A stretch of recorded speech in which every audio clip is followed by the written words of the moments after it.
Buenas noches, ¿cómo está señora? ¿Cómo le va señor? Estamos arrancando otra semana laboral aquí en Unión TV, el canal 23 en la grilla de Tigo, 17 de Personas Free, también 28 en IPTV de Copaco y en todas nuestras plataformas y por sobre todo también los resúmenes con los que nos va muy bien en redes sociales en este frente a frente que esta noche tiene un debate, no va a estar muy alejado de la política, pero que inicialmente por lo menos lo vamos a centrar enteramente en la educación superior. Como yo siempre digo, en el periodismo no hay modestia y hay que purear por lo que uno trata de instalar todos los días. Debemos ser nosotros a la mañana, con la mañana en la Unión, uno de los pocos programas que prácticamente no pasan 2 días, no hilvanamos 2 días sin hablar del tema de educación superior. Tenemos mucho interés siempre en mejorar la educación superior en nuestro país y ya desde procesos anteriores venimos trabajando este tema. Por lo tanto, hoy tenemos el lujo de compartir con el doctor José Fernando Duarte Penayo, él es presidente de la ANEAES. Doctor, ¿cómo estás? Buenas noches, gracias por acompañarnos. Muy buenas noches, Gustavo. Es un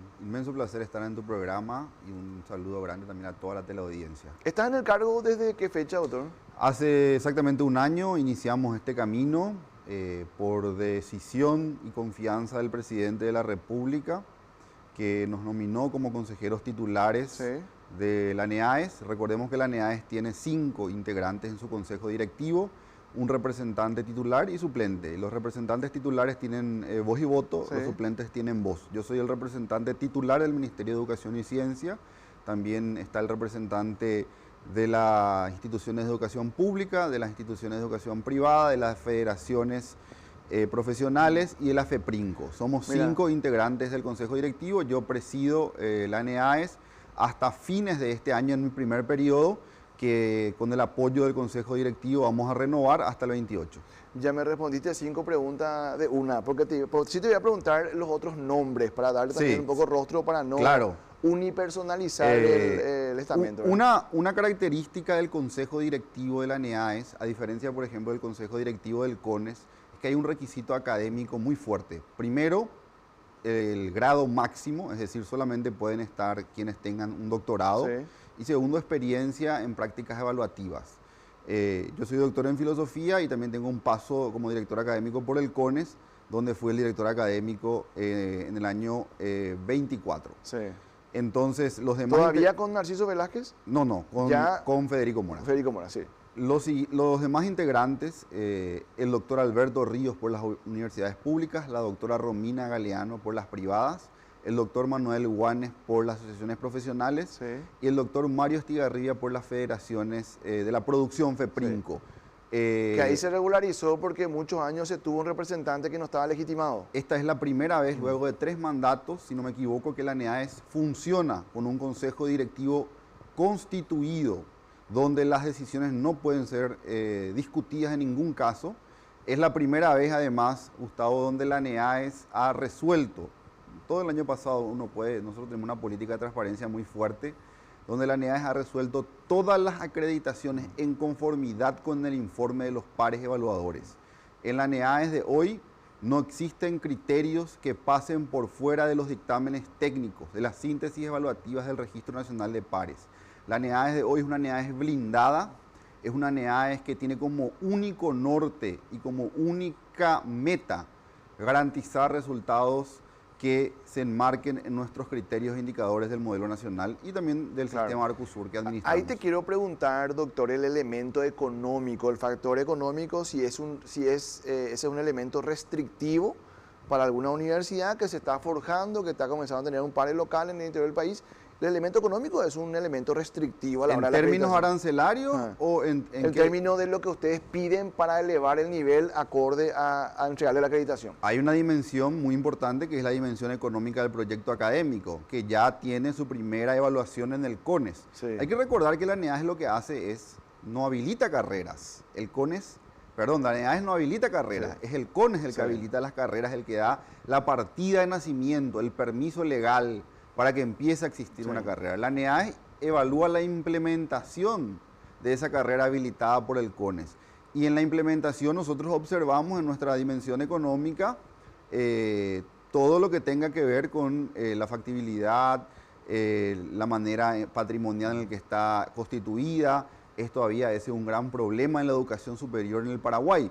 porque si bien el marco normativo dice que la educación es sin fines de lucro y la Constitución dice que es un derecho, y la Ley 4995 consagra la educación superior como un bien público, hay muchas universidades privadas donde no está claro la cuestión patrimonial, por ejemplo, de su infraestructura. Sí. Donde no sabemos si esa infraestructura pertenece realmente a la personería jurídica de la universidad o es patrimonio de una persona. Esto puede generar incertidumbre, pero cada una de estas cuestiones son criterios evaluados para acreditar o no una carrera. Y la acreditación no la hacen los funcionarios de la NEAES, la hace el Registro Nacional de Pares Evaluadores. Ese es un filtro que tiene la NEAES que no tienen otras instancias, frente a la que la decisión política institucional del Consejo Directivo simplemente acata y respeta dicha. Vos decías, para conformar la NEAES o el Consejo Directivo hay que ser doctor. Y tener experiencia en evaluación. En tu caso, ¿de dónde viene José Fernando Duarte Penayo? La gente sabe que sos hijo de un expresidente de la República, de hecho, pero ¿dónde estudiaste? ¿Dónde naciste? Ya en la capital, entiendo.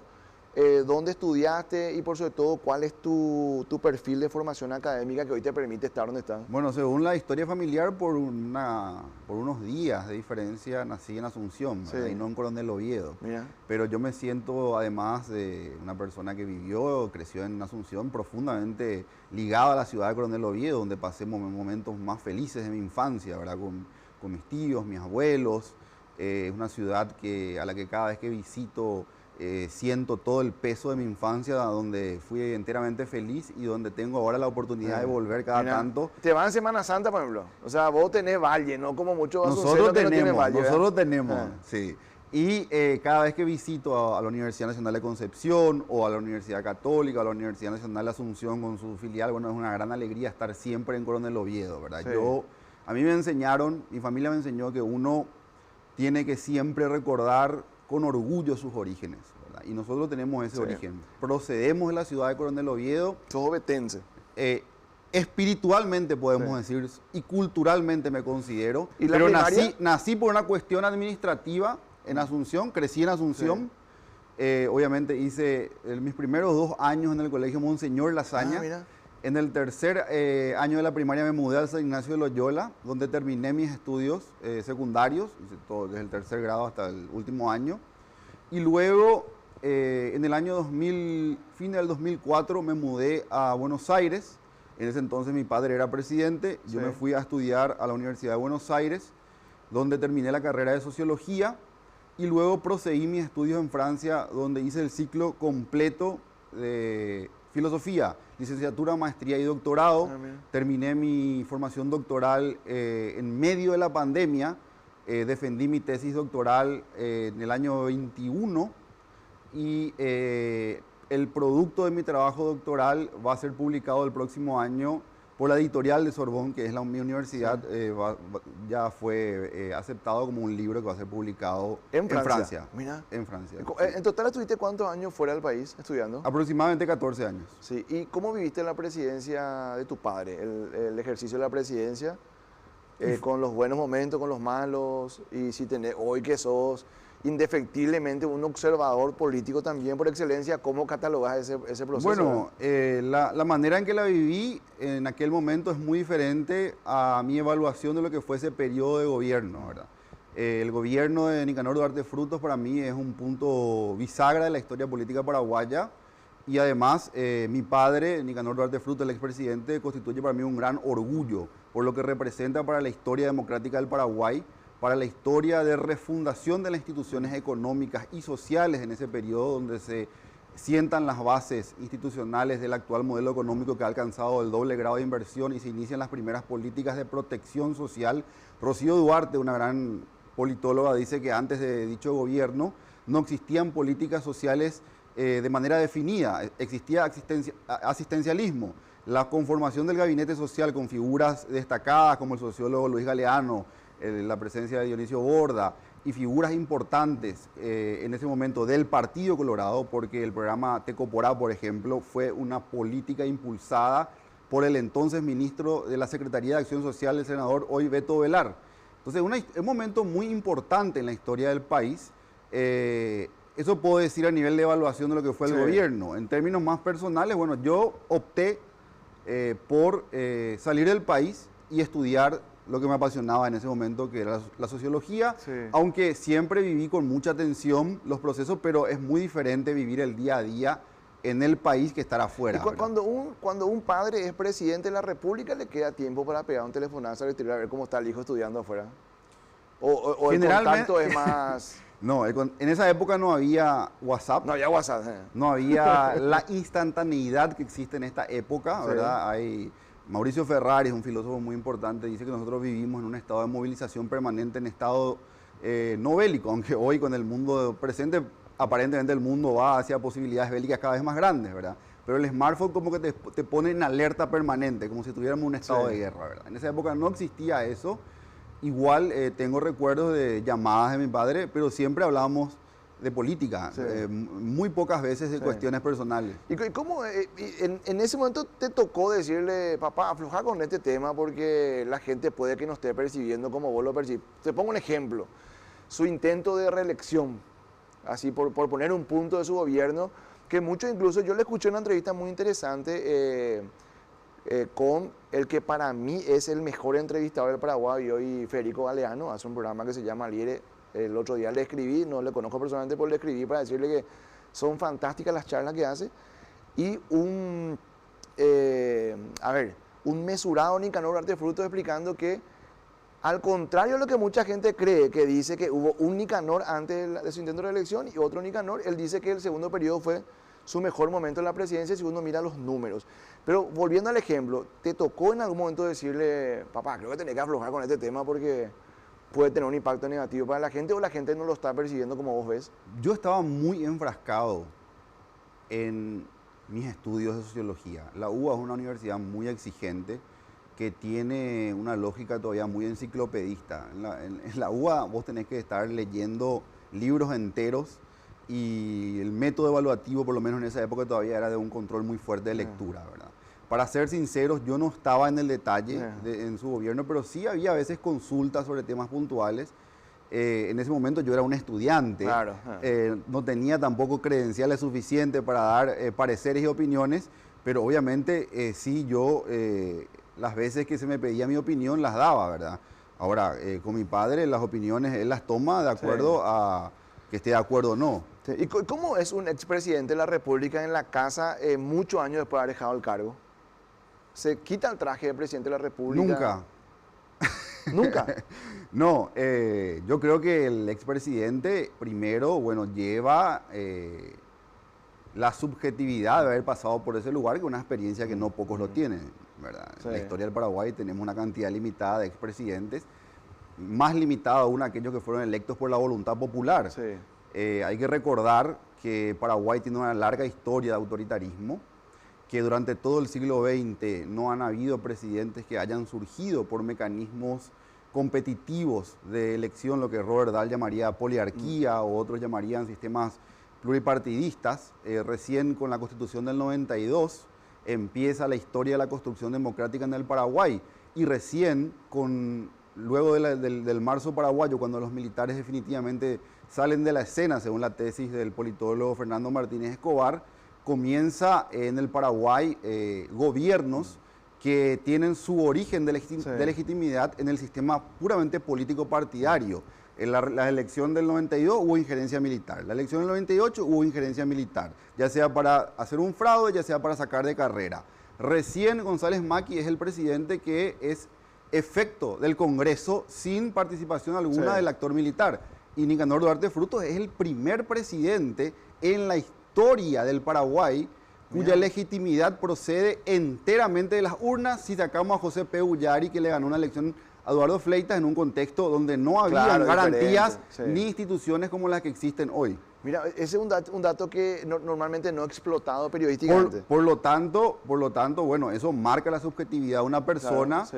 Y mi padre es una persona con un carácter muy fuerte, pero al mismo tiempo es una persona que, al menos al interior de su hogar, nunca fue autoritario. Siempre nos dejó a nosotros elegir el camino y estimuló sobre todo la reflexión crítica y la curiosidad por el saber. Vos te acordaste y lo mencionaste a Dionisio Borda el otro día cuando Paraguay recibe la noticia del segundo grado de inversión, doctor, por si sabés el dato, ¿verdad?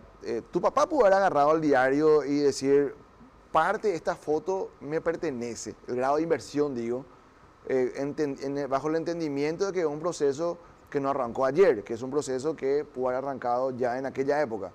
¿Él siente que es parte de su conquista o que él es parte de esa conquista? Habría que preguntárselo a él, ¿verdad? Creo que ha respondido a esto en algunas ocasiones.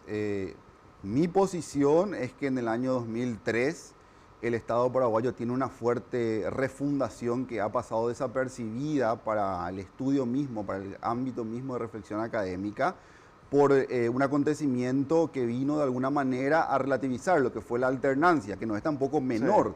La alternancia a nivel nacional, porque nosotros ya tuvimos desde el inicio del periodo democrático alternancia en el poder local. Sí. Recordemos que que Carlos Filisola gana tempranamente en Asunción.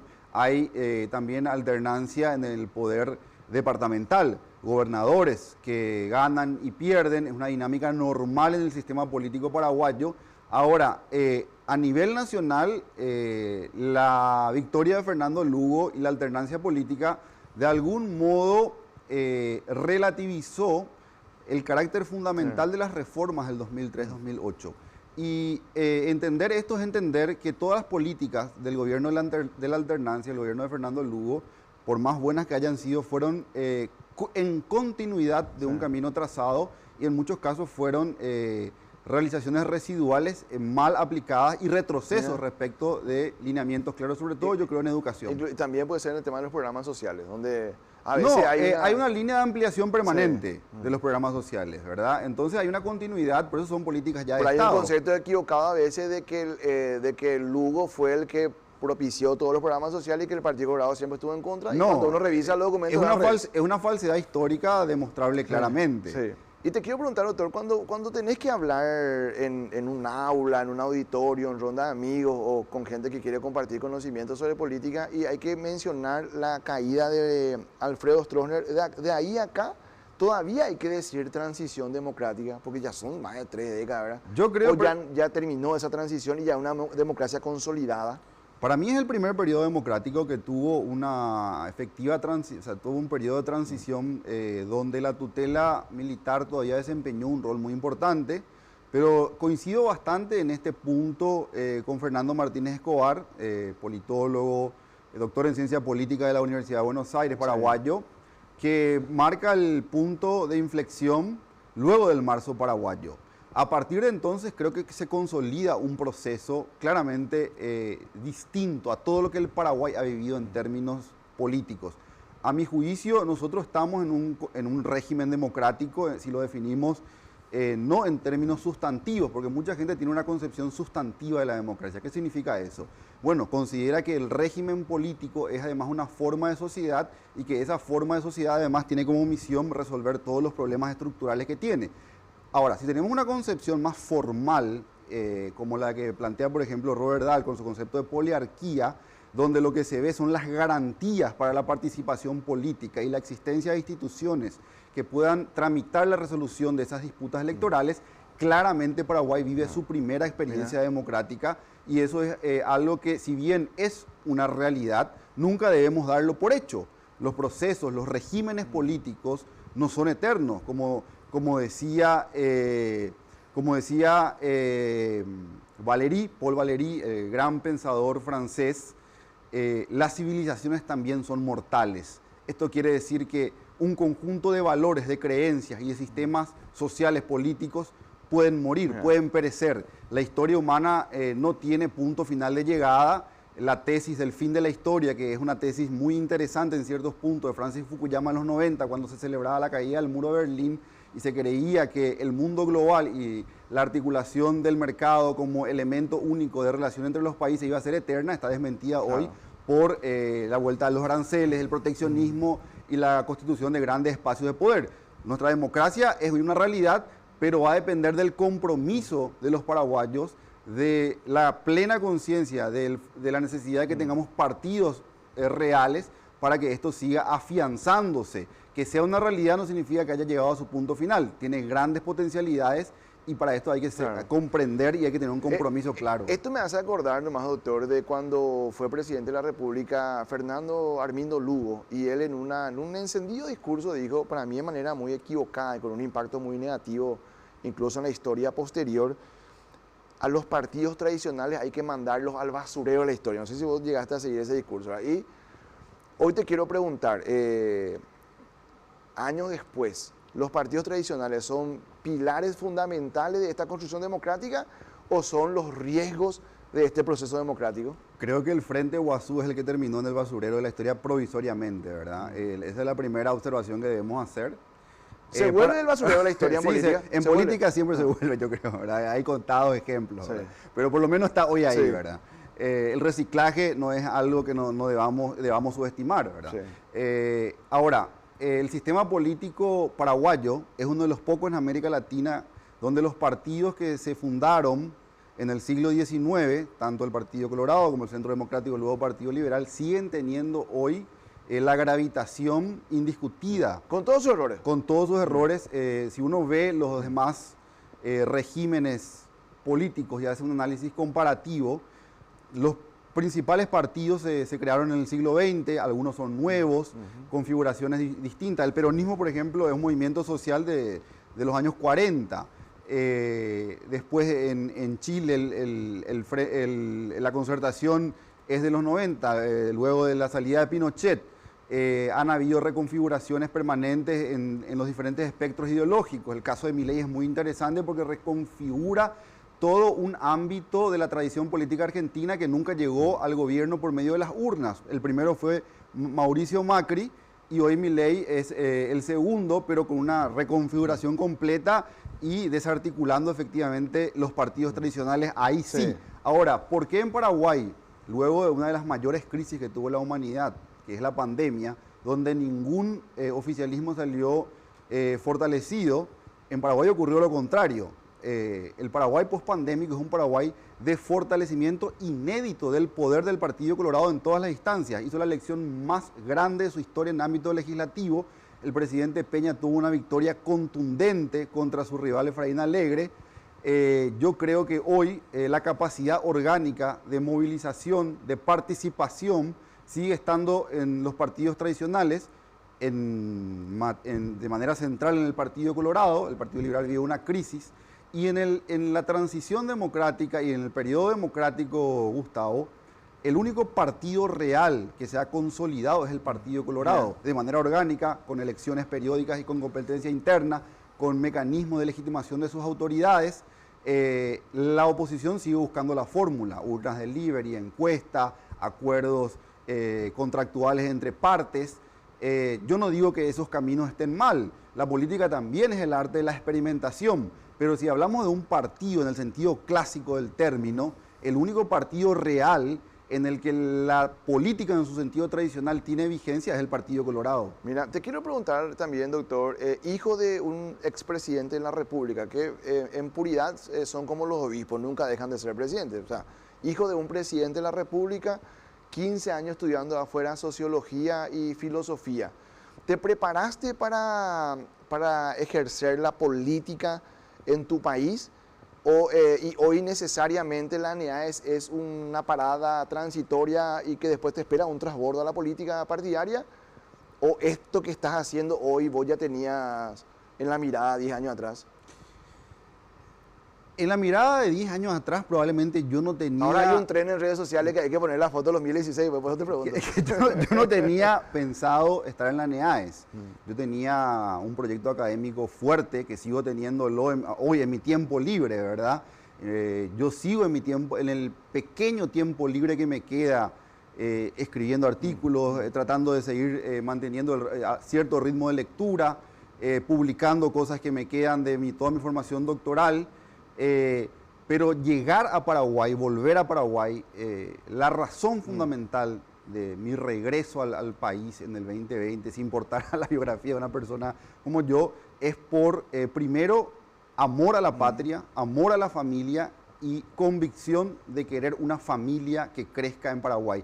Y en esto yo debo tener una gratitud inmensa a mi esposa Alejandra, que es argentina y apostó por acompañarme en este proyecto, radicarse en Paraguay conmigo. Y ella elige Paraguay. Claro, esa gratitud para mí es inolvidable porque me permitió cumplir mi mayor sueño, tener hijos que nazcan y crezcan en este país. Sí. Ahora, yo me siento preparado. Yo soy alguien que se formó en las ciencias sociales y humanas. Yo soy un afiliado del Partido Colorado desde los 18 años, en sesión de honor en el año 2003. Mi padrino de afiliación fue el senador Juan Carlos Galaverna. Tengo mira. esa distinción. Calé Galaverna fue el que te apadrinó la afiliación. Claro, mi padre fue 2 veces presidente del Partido Colorado. Mi abuelo peleó en la guerra del 47. Mi bisabuelo fue torturado por gobiernos liberales. Mis ancestros son colorados. Por mis venas corre sangre colorada, pero eso ha sido siempre una cuestión subyacente a la hora de reflexionar. Yo trato cuando reflexiono, cuando produzco académicamente, que no me gane necesariamente la emoción, pero no puedo negar que yo pienso situadamente. Es decir, pienso como colorado y desde la historia del Partido Colorado. Hoy estoy por decisión del presidente de la República. ¿Cómo se dio esa llegada a la NEAE, doctor? Estoy por decisión del presidente de la República porque cumplo requisitos que deben cumplir una persona que esté en ese lugar. Hablábamos del grado máximo académico. Pero contame el detalle, te llama el presidente y te dice, José Fernando, quiero que asuma este compromiso, quiero que me ayude acá, este es el momento de la NEAE. O sea, ¿cómo se da esa llegada a la NEAE? Termina el mandato de la expresidenta Dina Matiauda y se produce la discusión y yo le expresé al presidente mi deseo de ocupar ese lugar porque le conocía ya al presidente desde el año 21, cuando él era candidato y ya habíamos hablado de cuestiones que tienen que ver con su posicionamiento, pero más en términos técnicos. De ahí se forjó una relación con el presidente Peña. Yo me siento honrado y agradecido por la oportunidad que el presidente me dio. ¿Vos le escribiste un mensaje, presidente? Yo me siento preparado. Presidente, hay un momento de renovación. Pongo a consideración mi perfil. De cualquier manera voy a seguir. Mira que son privilegiados, doctor. Voy a seguir donde estoy sirviendo, que es el CONES, era director académico del CONES. Yo me siento parte con convicción de este gobierno, que es un gobierno colorado, pero eso no es lo importante en la NEAES. En la NEAES nosotros no tenemos banderas políticas, es una institución eminentemente técnica. Se entiende y se destaca eso, pero te quiero más decir, sos un privilegiado. No es una virtud recurrente del presidente de la República recibir consejos porque él tiene un criterio propio y yo lo defino como, es más, voy a robar el concepto porque me decía un amigo el fin de semana, el presidente Peña es un gran presidente para afuera con muchos problemas internos, pero me quedo con lo de para afuera, pero cuando uno sale del Paraguay es lo primero que te dicen, ¿verdad? Yo suelo contar el otro día en una premiación en los Estados Unidos, estaba sentada a mi lado una directora de la cadena Telemundo y me decía, el presidente que tienen, me decía, ¿verdad? Y lógicamente yo intentando rescatar lo bueno de Santiago Peña, que aparte también así como vos es un hombre muy bien formado, te tomó la postulación, te convocó y te dijo, ¿qué podemos hacer allí? Sí, yo le dije al presidente respetuosamente pongo a disposición mi perfil para este desafío y la respuesta del presidente fue positiva desde un principio. Y empezamos a trabajar con todos los desafíos que tiene la educación superior, que son enormes, ¿verdad? ¿Cómo encontraste la NEAES? La NEAES tiene una historia de consolidación progresiva, ¿verdad? Es una institución que se crea por ley en el 2003, en el contexto regional del Mercosur, donde el Mercosur empieza a tener una política de que cada país tenga su propia agencia de aseguramiento de la calidad. Luego va evolucionando de manera progresiva, ganando más autonomía del MEC. La ley 4995 le va a dar esa plena autonomía técnica y académica. La NEAES tiene procesos, es una institución ordenada. Nosotros estamos mejorando sobre el trabajo hecho por mis antecesores, tanto la presidenta Dina Matiauda como el gran papel que hay que reconocer, no hay que ser mezquinos en la vida que jugó el doctor Raúl Aguilera. Sí. Exministro de Educación. Cada figura que estuvo en la NEAES jugó aportó un papel. Lo suyo. El ingeniero Roja en su momento resistiendo el intento de anexión del MEC, cada uno jugó lo suyo y nosotros sobre ese camino estamos dándole un impulso, primero de transparencia absoluta a la NEAES. Por eso nuestra primera preocupación fue exponer los datos de la acreditación a toda la ciudadanía, hacer conocer a cada estudiante, padre de familia, cuáles son las carreras que tienen criterios de calidad garantizados y certificados. Tomamos decisiones muy contundentes en el primer año, la transmisión en vivo por primera vez de las sesiones, la publicación de las actas de los pares evaluadores en nuestra página web, la realización de informes sistemáticos de carreras, empezamos por las carreras taxativamente mencionadas en el artículo 2 y encontramos una gran brecha que es preocupante y que es el desafío para el futuro y sobre los que estamos ya actuando, pero los resultados se irán viendo en el mediano plazo, entre carreras habilitadas pero sin sello de calidad. Sí. Hoy hay más de 6.000 carreras que tienen habilitación legal del CONES, pero tenemos apenas 591 carreras acreditadas con vigencia. ¿15%? ¿Cuánto? Por ahí, 15%. Aproximadamente. ¿Y cuánto en proceso de acreditación, que es la gran pregunta? Porque hoy tenemos aproximadamente 400 carreras en proceso de acreditación, un poquito, 390 en proceso de acreditación. No llegan al 30%. Hacemos un llamado ahora a nueva convocatoria a inicios de febrero, en virtud de la resolución del ministro Luis Ramírez, que tomó esta decisión con mucho coraje y valentía de marcar un camino, una hoja de ruta que seguramente va a seguir siendo analizada, donde se establece con mucha claridad que el año 2026, este año que inicia, es un año donde todas las carreras obligadas a pasar por procesos de acreditación tienen que estar no acreditadas, en proceso de acreditación para que sus títulos puedan ser registrados. Y ya a partir del 28 deben estar acreditadas. Esas carreras. Esa es la decisión del MEC en su rol rector de la educación, y la NEAES va a responder mostrando su capacidad técnica y operativa. La NEAES de hoy, Gustavo, está lista para evaluar todas las carreras que se presenten. A ver, nosotros somos autosustentables financieramente y vamos hacia un cambio en la estructura de nuestro presupuesto. Operativamente hablando, en esta próxima convocatoria a proceso de acreditación, se tendría que entender que la mayoría de las carreras se van a presentar. Sí. De lo contrario, los plazos no van a dar para que estas carreras puedan. ¿Se pensó en un salvoconducto, doctor, para que si eventualmente yo, que soy rector, decano, propietario de una universidad privada, no me inscribo para el proceso de acreditación? Yo ya me voy directo al muere, ya es cuestión de tiempo, pero voy a atropellar hasta el final y yo tengo 1.000 alumnos. Sí. Y me llega el 2026 y yo no me inscribí para la acreditación, o me inscribo ahora y no llego para la acreditación completa en 2028. ¿Qué se va a hacer con esa cantidad de alumnos que se van a quedar básicamente a mitad del río? Bueno, separemos las competencias de cada institución. Sí. Nosotros somos una institución que evalúa y acredita. Sí. Es el Ministerio de Educación y Ciencia el que tiene que pensar en un plan. El que estableció esta resolución y el que tendrá que tomar la acreditación como criterio o no para el registro de título. Nosotros saludamos la medida y tenemos mesas de trabajo, apoyamos al Ministro de Educación en todas sus iniciativas. La NEAES propone de manera sistemática, tanto al CONES como al Ministerio, medidas como órgano consultivo, porque la ley asigna, la ley de educación superior nos considera también a nosotros órganos consultivos capaces de emitir dictámenes técnicos. Nosotros estamos para acompañar al ministro en todos los detalles que hagan falta para, si es necesario ajustar esta resolución, hacerlo. Y estamos en una conversación permanente. Esto también es algo que hay que resaltar, Gustavo. La educación superior, desde el inicio del gobierno de Santiago Peña, vive un momento inédito de relacionamiento interinstitucional. Desde que existe el CONES y existe la NEAES, nunca hubo un relacionamiento como el que hay hoy. Antes, el CONES mismo tampoco tenía relacionamiento casi con el Ministerio de Educación.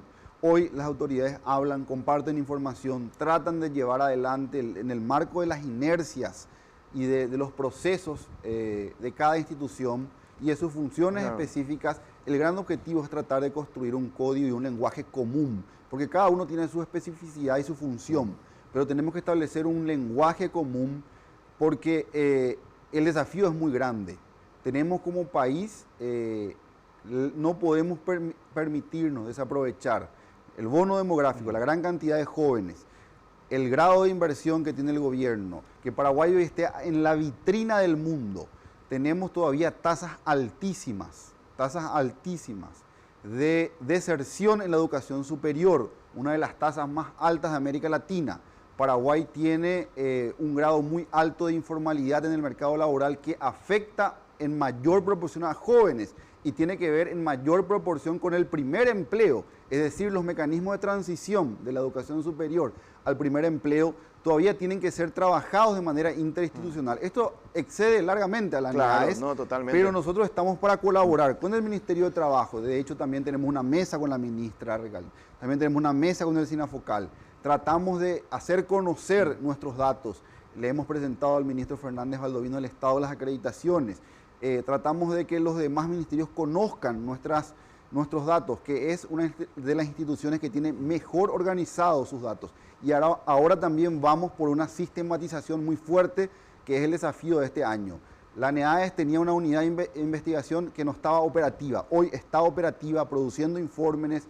Estamos este año lanzando una campaña que se va a llamar Educación que Emplea, donde vamos a demostrar el valor y el efecto y el impacto de la acreditación en las instituciones respecto del perfil de egreso. Hoy ya no cabe la figura, si alguien quiere conceptualizar despectivamente universidades de garage. ¿Eso hoy ya no rige hoy con todo lo que se viene trabajando o todavía residualmente quedará algo de esa residualmente figura?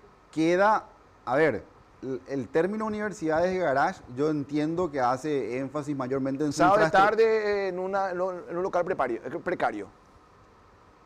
Sigue existiendo eso, sigue existiendo. Hay 6.000 carreras habilitadas, Gustavo, en todo el país.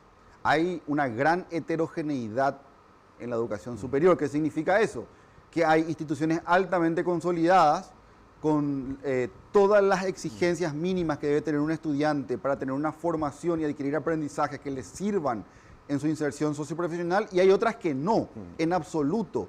Sobre todo hay una desigualdad y una brecha regional sobre la que hay que trabajar. Universidades de garage, no sé, porque el principal problema de las universidades con bajos niveles de calidad, no sé si es tanto su infraestructura. En el Paraguay existen universidades que parecen shoppings, pero son cascarones vacíos al no tener planteles docentes de calidad, al no tener investigadores de tiempo completo, al no tener un seguimiento de los egresados, al no tener una malla curricular actualizada e internacionalizada. Entonces, ¿de qué sirve tener una infraestructura hermosa?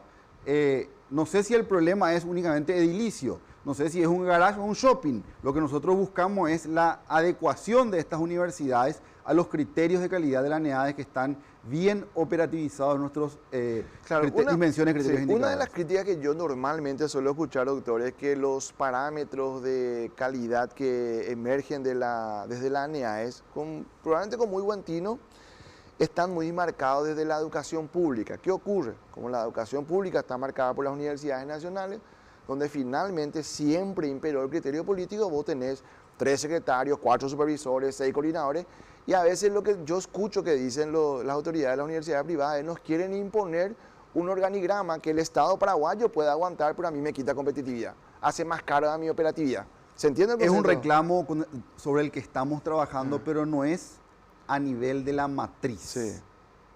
La matriz es genérica, ese es un consenso de todas las políticas de aseguramiento de la calidad. Sí. Porque varias veces incluso me han planteado que desdoblemos la matriz, una para el sector público y otra para el sector privado. Eso sería una flexibilización completa del concepto de calidad. Yo siempre les pregunto, ¿existe un modelo como ese en materia de aseguramiento de la calidad? ¿Conocen ustedes en el mundo un modelo que desdoble de esa manera la evaluación de la calidad? No existe. El consenso, la NEAES es parte de redes internacionales de aseguramiento de la calidad. Nosotros tenemos por eso también, somos evaluadas. Nosotros no solamente evaluamos, la NEAES es evaluada externamente por la Red Internacional de Aseguramiento de la Calidad, INCUAGE por sus siglas en inglés, por el CIACES, el RIACES. El gran consenso en aseguramiento de la calidad son las matrices genéricas. A pesar de eso, por el estado evolutivo de la educación superior del Paraguay, que tiene una particularidad histórica, nosotros conservamos criterios específicos de calidad para salud y otras disciplinas. Todos los demás criterios específicos de calidad están más bien hoy en manos del CONES, que tienen que utilizarlos para habilitar carreras. Nosotros no vamos a desdoblar jamás el modelo nacional. Ahora, sí tenemos el desafío, y este es un problema real, el que mencionás, a nivel de la formación del par evaluador. Muchas veces es la cabeza del par evaluador el que tiene problemas en distinguir la heterogeneidad de la gobernanza de las diferentes instituciones. ¿Pero quién es el par evaluador? evaluador? ¿Quién forma al par evaluador? Forma la NEAES. Por eso, el año pasado, uno de nuestros grandes logros fue la escuela de formación. Sí. Un proyecto que hoy tenemos en sociedad con Itaipú Binacional y con la OEI. La NEAES tiene por primera vez su escuela de calidad. Sí. Donde ¿Pero quién puede ser para evaluar? Hay requisitos. No, que no haya también puerta giratoria en la NEAES, porque vos sabés que en otros ámbitos yo puedo ser un día presidente del Banco Central y mañana puedo ser presidente del Banco Privado. O sea, sí. ¿Cómo se asegura que no haya puerta giratoria en la Estamos hoy tomando decisiones importantes que van a ser comunicadas en los próximos días. Por ejemplo, una de ellas ya puedo adelantar. Así como el CONACYT tiene una categorización de sus investigadores por los niveles de productividad académica. Por sus publicaciones. Por sus publicaciones. La NEAES va a tener el mismo sistema, un sistema similar, no el mismo, y va a categorizar a sus pares evaluadores según su desempeño. Y existe una realidad, Gustavo, que hay no una gran cantidad, pero hay un grupo de personas identificadas de pares evaluadores que ingresaron al Registro Nacional de Pares que no están respondiendo cuando son sorteados y tienen que ir a evaluar y que utilizan el prestigio de ser par evaluador para realizar otro tipo de actividades. Asesorías privadas. ¿Sí? Asesorías, consultorías. Nosotros vamos a cortar de raíz eso. El que quiera ser par evaluador de la NEAES, primero tiene que comprender que es una misión patriótica. Sí. Que tiene un componente ético. Independencia, autonomía. Que exige independencia y compromiso con la institución. Vamos a hacer una depuración, iba a decir purga, pero vamos a hacer una depuración fuerte de nuestro Registro Nacional de Pares. Vamos a institucionalizar con la escuela que establece ya hoy una formación que no es capacitación, formación modular, que va a tener una infraestructura tecnológica de primer orden. Toda la gobernanza se está diseñando. Una figura como Rocío Robledo, una de las figuras más importantes en el mundo de aseguramiento de la calidad, es una de las personas que está trabajando en el diseño de la Escuela de la Calidad, y otras figuras que están aportando a esto. Es un proyecto serio, ambicioso, que no solamente va a buscar llegar al par evaluador en su formación. Doctor, lo que se escuchó, con último cierro esto, va a buscar llegar a los equipos de calidad de las instituciones de educación superior, para que estos equipos estén en conocimiento pleno. Y también vamos a romper las asesorías irregulares. Eso te iba a decir. Porque las instituciones de educación superior ya no van a necesitar contratar consultores que prometen cosas irrealizables. Existen muchas personas que prometen cosas irrealizables. Y acá me quiero dirigir a los rectores y dueños de universidades. El único camino para lograr una acreditación en la NEAES es cumplir con los criterios e indicadores de calidad. Cualquier promesa que pase por atajos es una estafa. Y eso está plenamente garantizado. Se puede denunciar. Y deben denunciar. Deben denunciar, y los pares evaluadores que incumplen sus tareas también deben ser denunciados. Y vamos a ser cada vez más rigurosos, porque está en juego el valor académico de un título. Esto no es simplemente un premio que se le da. Está en juego que el diploma certifique competencias, habilidades. Está en juego la inversión de un joven, de una familia, por 4 o 5 años. Y si ese diploma no tiene valor, ¿quién devuelve eso? Vos tocaste un tema interesantísimo. Casi sin querer vamos a salir en un tema que yo el otro día le preguntaba al propio ministro de Educación, y quiero también escuchar tu parecer al respecto, y por sobre todo la posibilidad que vos tenés de comparar con otras partes del mundo. Vos dijiste los dueños de universidades.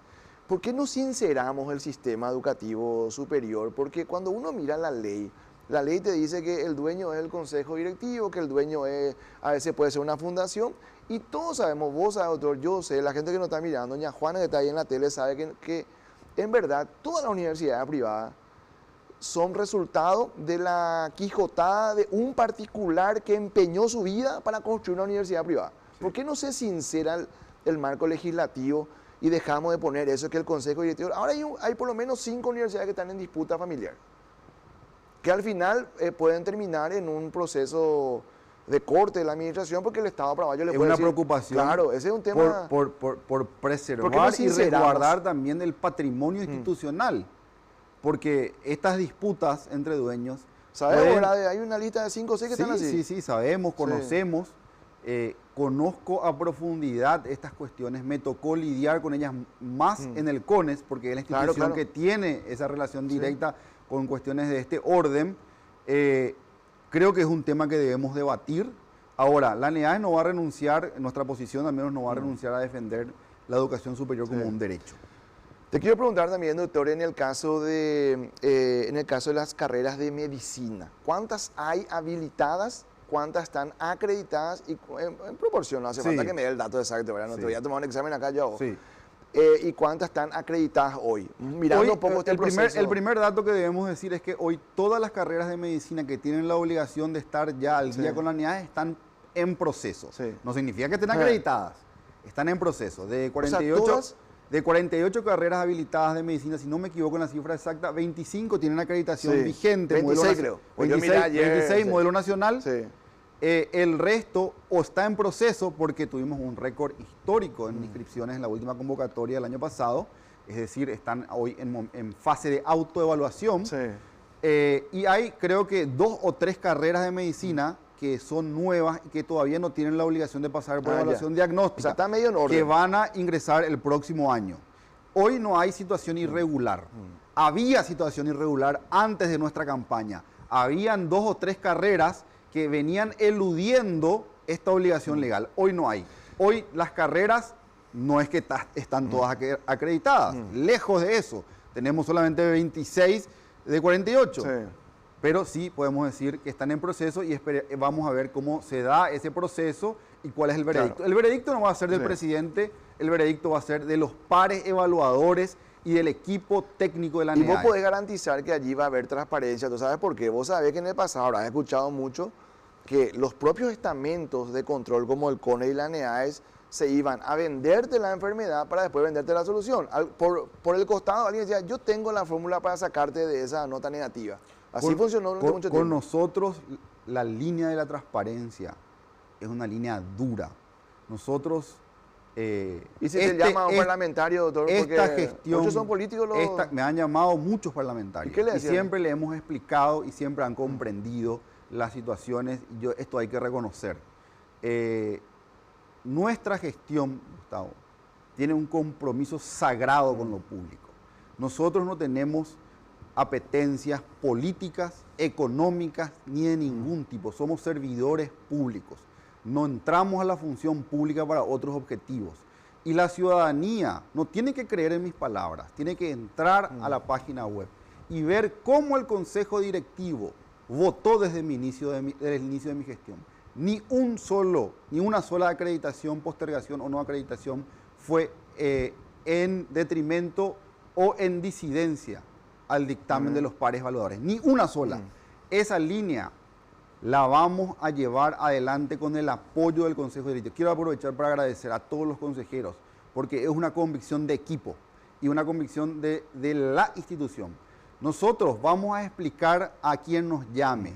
Nosotros no cerramos la puerta. El funcionario público tiene que atender a la persona que venga a pedir explicaciones. No está mal llamar. No está mal llamar. Nosotros además vamos a acompañar a todas las instituciones que quieran avanzar en la calidad. Nosotros estamos al servicio de la ciudadanía, pero más que al servicio de los dueños de universidad o más que al servicio de actores que tengan poder fáctico, estamos al servicio de los estudiantes y de los padres de familias que creen que la educación es un móvil de ascenso social, un móvil de realización personal. Y no tenemos compromisos ni intereses particulares. No creemos que en la NEAE exista una situación de interés particular, ni va a existir mientras dure esta ¿Te tocó gestión. que te llame el presidente de la República a decirte, doctor, ¿cómo es el caso de esta universidad ABCD, que acá me están diciendo que hay un problema en la NEAE? ¿Te tocó? Jamás. ¿Jamás? Jamás.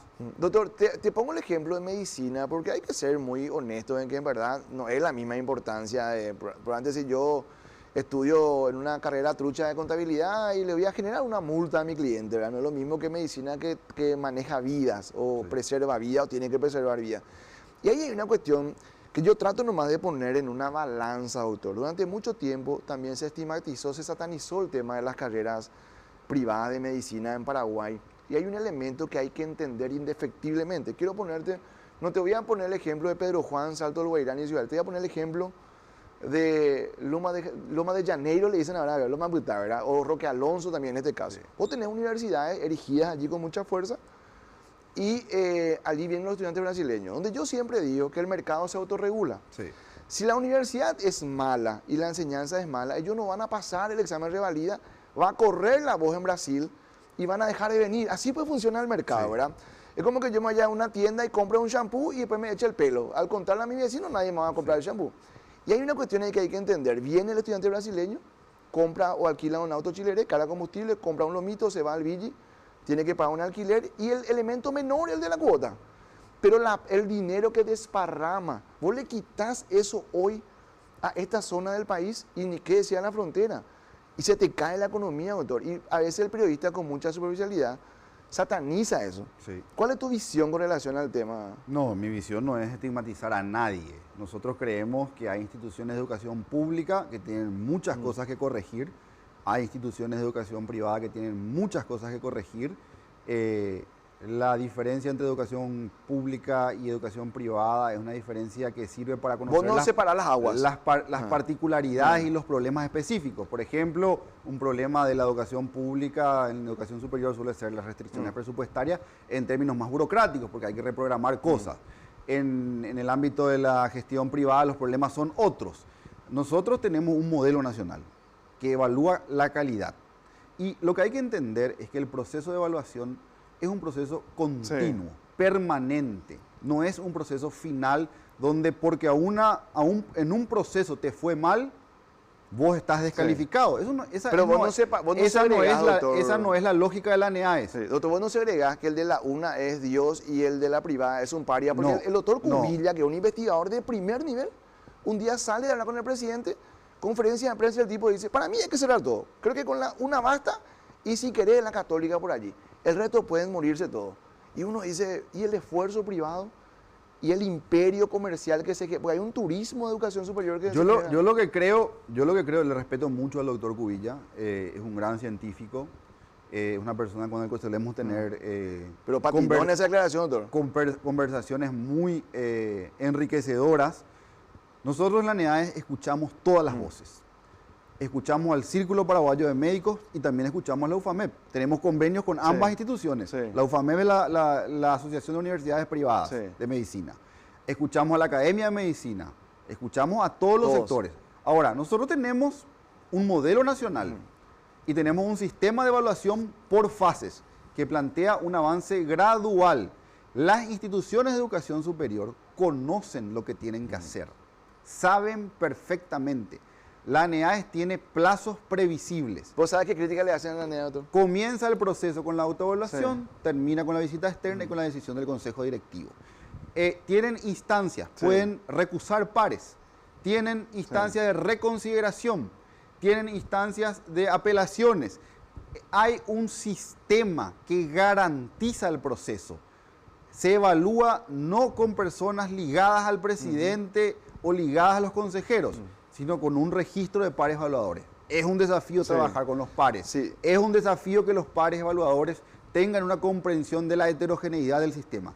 Yo no tengo una visión de que haya que cerrar, porque la pregunta de cerrar es ¿y después qué? Totalmente. Nosotros tenemos que ir hacia una convergencia. No hay que cerrar, pero hay que categorizar. Yo, o sea que Es que el modelo por fase va a categorizar. Tengo la dicha de conocer, ya que usamos la expresión dueño, tengo la dicha de conocer por lo menos 15 dueños de universidades privadas. Y la mayoría, ¿sabe qué me dice, doctor? El doctor José Fernando Duarte comunica muy bien, sabe lo que está haciendo. Que salga a hablar más de los medios. ¿Por qué? Porque ese turismo de educación superior tiene promotores en todos los estados del Brasil. En el estado de Paraná, allá en la zona de Maceió, hacia San Pablo, Río de Janeiro, Río Grande do Sul, todos lados, ¿verdad? Y se va el promotor que trabaja, un promotor trabaja para una universidad, no es que se va y tiene un abanico de universidad. Entonces hay una diferencia de 300.000 o 500.000 guaraníes en las cuotas y el promotor logra vender, es decir, es más barato y es lindo. ¿Qué ocurre?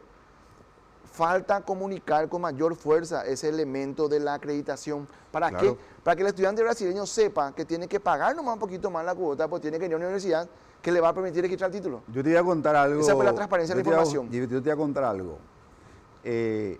Con uno de los directivos de una universidad, no voy a dar el nombre, una universidad que tiene acreditación vigente, privada, muy buena, en Ciudad del Este, hablábamos de estas cuestiones. Y él me contaba que tenían un estudio, de una encuesta de satisfacción de los brasileros.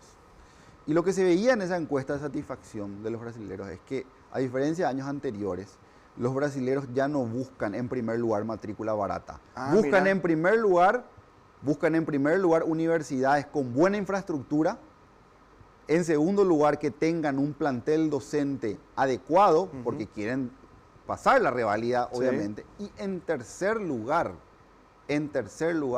el comparativo de costos. Nosotros no podemos pensar la realidad de los estudiantes brasileros desde una óptica ni prejuiciosa, pero tampoco desde una óptica únicamente economicista en el peor sentido de la palabra. No es una cuestión de pensar solamente en la expansión de matrículas sin calidad y en una ventaja comparativa de costos. Tenemos que pensar desde una óptica de ventajas comparativas de calidad. ¿Por qué? Porque en Brasil también ya se están abriendo lo que se denominan universidades low cost de medicina, y van a empezar a disputar eso, a pesar de que Brasil tiene una política exterior de tener más médicos, y por eso deslocaliza. Brasil deslocaliza muchas cosas. Deslocaliza también su formación médica. Ahora, Paraguay tiene que tomar en serio esta oportunidad. Y hay rectores y dueños de universidades que están convencidos de que el camino es la inversión en laboratorios, en centros de investigación, en buenas prácticas en materia de acreditación. Inclusive en hospitales propios. En hospitales, escuelas. Ese es el único camino, Gustavo. Genial el debate. No hay otro camino. Las universidades, sean de medicina o de otras carreras, que tengan como único objetivo la expansión de matrícula, no van a acreditar a la Doctor, me van a retirar la acreditación por la hora, si es que no cumplo la hora. Pero yo te voy a decir algo, pues no te voy a dar posibilidad que me responda, te voy a hacer un comentario nomás. Inclusive, doctor, a lo mejor voy a hacer una estupidez. No podríamos pensar en un sistema de, ¿viste cómo las financieras y los bancos AAA, qué sé yo, ¿verdad? O las aseguradoras? Que haya un ranking de universidades en relación, hacia ahí vamos a ir. En relación a la cantidad de egresados suyos que pasan el examen de revalida. Ya estamos incluyendo como criterio en los O sea, no dije una boludez, ¿verdad? No. Ah, bueno. Doctor, un punto central. Sí, doctor, quiero aprovechar tu presencia porque tenemos un bloquecito al final donde al invitado le muestro una serie de fotos. Solo que te voy a pedir un poquito de mesura, brevedad en la respuesta porque comimos todo el tiempo y me van a retirar la acreditación acá en el canal. La primera foto de la noche, por favor. José Gaspar Rodríguez de Francia. Quiero apelar un poco a tu historia de formación, ¿verdad? Y a todo el conocimiento de estos años. Y el contraste con la política. Ver la foto me genera una gran emoción, se me eriza la piel. Es el padre de la independencia, es la figura que en el marco de una disputa de si somos paraguayos, parte de la Confederación Argentina o parte de España decidió que el Paraguay exista y es nuestro deber mantener ese legado. Siguiente foto, don Carlos Antonio López. Un gran modernizador del país, sobre eso hay un gran consenso. Su legado es a lo que nos inspira a seguir modernizando el Paraguay. En la siguiente foto hay consenso. Ponemos la siguiente foto, por favor. Mariscal Francisco Solano López. Lopistas, antilopistas. Yo soy visceralmente lopista. Porque López, como Mariscal Estigarribia decía, a los héroes no se los juzga, se los sienten. Parte de la paraguayidad pasa por López. Para mí López representa el alma de la resistencia paraguaya y es consustancial con los sentimientos patrióticos que tengo. Siguiente foto, Alfredo Stroessner. Alfredo Stroessner es un presidente que ha modernizado el Paraguay en muchos aspectos, que ha convocado a la primera constitución de la historia del Paraguay en términos pluripartidistas en el 62, ha dado el primer código laboral a los trabajadores, ha construido 2 represas que sin las cuales hoy no nos imaginaríamos al país, pero que también ha cerrado en el tramo final, sobre todo, el juego político con violaciones de los derechos humanos y persecuciones que en nuestro contexto no son admisibles. No es una referencia para el futuro, pero forma parte de la historia grande del Paraguay. Ergo mató gente, exilió gente, desterró gente, torturó gente. mató menos que los gobiernos liberales, donde fue la mayor sangría del Paraguay. Revoluciones de 1912, 1922 y 1923. Frente a este periodo oscuro, la dictadura de Stroessner fue benigna. Y en materia de muerte. En su lápida hay que poner el rótulo de dictador. No, para mí fue un presidente constitucional. Siguiente foto, por favor. Tu padre. Mi mayor orgullo. ¿Quién gana una discusión política entre ustedes? Mi padre siempre. ¿Alguna vez? No porque él tenga razón, claro, porque él termina el debate cuando quiere. Ah, mira. No, mi mayor orgullo, y yo creo que es mi inspiración, es un gran padre de familia, es la persona que me hizo colorado y que me transmitió la curiosidad por el saber. En la prudencia de una pieza 4x4 o en la privacidad de la casa, ¿te pondrías la boina que una vez se puso él? La boina que él utilizó es la boina de las Fuerzas Armadas. Yo no sé si tendré la distinción, no es tampoco mi proyecto de ser presidente de la República, pero me imagino que debe ser un gran sentimiento de realización personal ponerse esa boina, la boina de las gloriosas Fuerzas Armadas que defendieron al país en la Guerra del Chaco, en la Guerra de la Triple Alianza, y que solo tienen los privilegios los que son comandantes en jefe de las Fuerzas Armadas. ¿Y si tanto él como vos son invitados a subirse a una regla, a una línea, no del tiempo, sino de ideología, dónde se posicionan ambos? ¿Están cerquita o...? Creo que somos colorados, y el coloradismo es una ideología que no necesita adjetivos, ni de izquierda ni de derecha. Pero él se te va un poquito a la izquierda. Puede ser. Él habla mucho, y me gusta mucho cuando habla de la esencia agrarista del Partido Colorado, aunque hay que decir Pero eso no es patrimonio de la izquierda, no, esa es la gran confusión. El Partido Colorado es el partido de todas las banderas sociales y populares, es un partido nacional popular. La izquierda nunca ha logrado liderar los grandes procesos de derechos, de transformaciones sociales. La izquierda ni siquiera ha gravitado en el movimiento sindical como lo ha hecho el Partido Colorado con la Organización Republicana Obrera. No son banderas de la izquierda. La historia social, la historia de transformación, de incorporación de los sectores populares a la vida política, incluso el voto femenino, que también se da durante el gobierno de Stroessner, son obras del Partido Colorado. Siguiente foto. Horacio Cartes. Horacio Cartes es una figura que marca un punto de inflexión en la historia del Partido Colorado del siglo XXI.